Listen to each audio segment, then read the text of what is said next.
සුබ සන්ධ්‍යාවක්. මම අද ඔයාලට කතා කරන්නේ ආර්තව හරණයකට යන කෙනෙකුගේ ඇඟට දැනෙන ලක්ෂණ ගැන. ආර්තව හරණයකට අපිට යන්න පුළුවන් අවුරුදු 45 පැන්නම. ඒ සමහර කට්ටිය අවුරුදු 40 ඉඳන්ම මේ මෙනෝපොස් එකකට යනවා. එතකොට ඒක මෙනෝපොස් වෙන්න කලින් අවුරුදු 5ක් 6ක් තිස්සේ අපිට මේ වගේ සිම්ප්ටම්ස් මේ වගේ ලක්ෂණ අපිට ඇඟට දැනෙන්න පුළුවන්. සමහර කට්ටිය දන්නේ මට මෙහෙම දැනෙන්නේ මේ නිසාද කියලා. ඒ නිසා මම හිතුවා මේක ගැන කතා කරන්න ඕනේ කියලා. මම ලක්ෂණ ටිකක් කියන්නම් ඔයාලටත් එහෙම දැනෙනවද කියලා බලන්න. එහෙම දැනෙනවා නම් ඔයා මෙනෝපොස් එකකට යනවා වෙන්න පුළුවන්. ඒතර මෙනෝපොස් එකට අවුරුදු 45න් පස්සේ යන එක සාමාන්‍ය දෙයක්. ඒ වගේම අවුරුදු 45ට කලින් අවුරුදු 40 ඉඳන් යනවා නම් සමහර වෙලාවට ඔයාලගේ රිස්ක් ෆැක්ටර්ස් මොනවද තියෙනවද කියලා බලලා ડોක්ටර් කෙනෙක් ඔයාලට හෝමෝන් රිප්ලේස්මන්ට් මොනවා හරි තෙරපි එකක් රෙකමෙන්ඩ් කරනවා.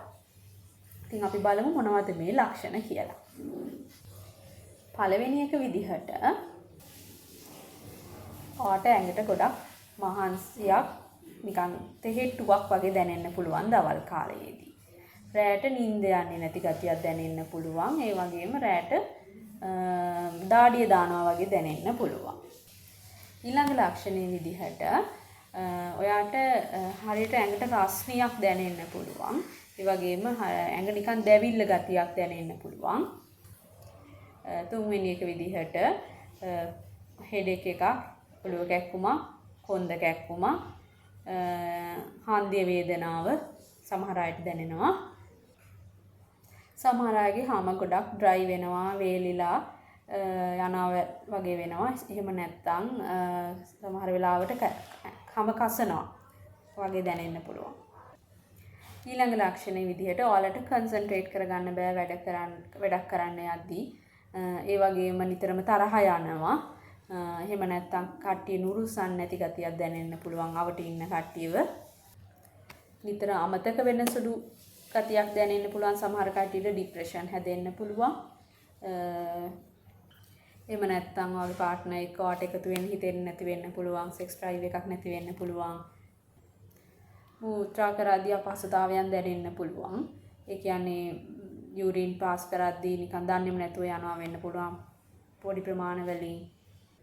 ඒ වගේම වැජයින එක හරිම ඩ්‍රයි විදිහට ඔයාට දැනෙනවා වෙන්න පුළුවන්. නිකන් ඉරිටේෂන් එකක් විදිහට කසනවා වගේ දැනෙනවා වෙන්න පුළුවන්.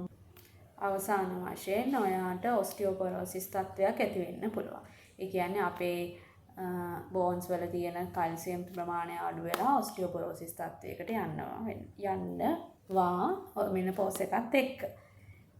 එතකොට අවුරුදු 45ට පහු වෙලා මේකද වෙනවා නම් ඒක සාමාන්‍ය තත්ත්වයක් කියලා මම කිව්වා. ඒ වගේම අවුරුදු 40න් පස්සෙම ඇති වෙනවා නම් ඉමත් වෙන්න පුළුවන් සමහර අයට. එහෙමනම් ඉතින් ડોක්ටර් කෙනෙක්ව හම්බෙලා ඔයාලට හෝමෝන්ස් මේකට ලබා ගන්න ඕනේද නැද්ද කියන එක අහලා බලලා කතා කරලා ඒ ගැන හෝමෝන්ස් ගන්න පුළුවන්.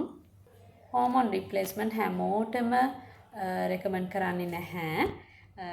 කට්ටියට මොන හරි පාස්ට් හිස්ටරි ඔෆ් ඔයාලගේ කැන්සර් මොන හරි රිස්ක් එකක් තියෙනවද කියලා බලලා එහෙම නැත්නම් වෙන මෙඩිකල් කන්ඩිෂන්ස් තියෙනවද කියලා බලලා තමයි හෝමෝන් දෙන එක ගැන තීරණය කරන්නේ. ඉතින්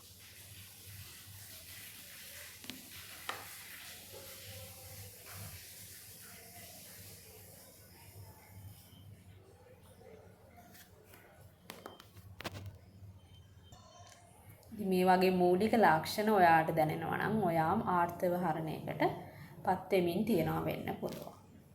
සමහර කෙනෙක් කියනවා ඇති මට මේවා දැනෙනවා මේ නිසාමද කියලා සමහර කට්ටියට හිතෙනවා ඇති.